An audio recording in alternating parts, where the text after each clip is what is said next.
আলিপুরের বিদ্যাসাগর কলোনিতে 11 বছরের কিশোরীর ঝুলন্ত দেহ উদ্ধার। আলমারির থেকে মিলল দেহ। জানা যায়, মৃত কিশোরী আরজিকর ধর্ষণ ও খুন মামলার দোষী সাব্যস্ত সঞ্জয় রায়ের ভাগ্নি। এসবের মাঝেই মঙ্গলবার সকালে জনরোষে সঞ্জয় রায়ের মৃত ভাগ্নির সৎ মা ও বাবা। বাড়ি থেকে বেরোতে সৎ মাকে চুলের মুঠি ধরে বেধড়ক মারধর করে উত্তেজিত জনতা। নাকে মুখে ঠাঁটিয়ে চড় মারে তারা। জুতো পেটা করা হয় মৃতার বাবাকেও। খবর পেয়ে পুলিশ গিয়ে তাদের উদ্ধার করে থানায় নিয়ে যায়। ঘটনার সূত্রপাত সোমবার অর্থাৎ কালী পুজোর দিন।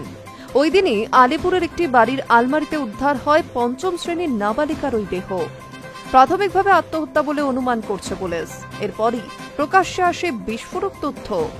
সঞ্জয় রায়ের এক দিদির সঙ্গে বিয়ে হয়েছিল নাবালিকার বাবার। কয়েক বছর আগে মৃত্যু হয় বধূর। এরপর শালিকার সঙ্গে ঘনিষ্ঠতা বাড়ে নাবালিকার বাবার। শালিকাকে বিয়েও করেন তিনি। এরপর মেয়ে ও স্ত্রীকে নিয়ে বাড়ি ছেড়ে আলাদা থাকতে শুরু করেন। জানা যায়, সৎ মা নাকি রীতিমতো নির্যাতন করত ওই নাবালিকার উপর। রাত দুটোয় বের করে দেওয়া হতো বাড়ি থেকে। সব মিলিয়ে মানসিকভাবে ভেঙে পড়ে 11 বছরের ওই ছাত্রী। অনুমান সেই কারণেই আত্মহত্যার সিদ্ধান্ত।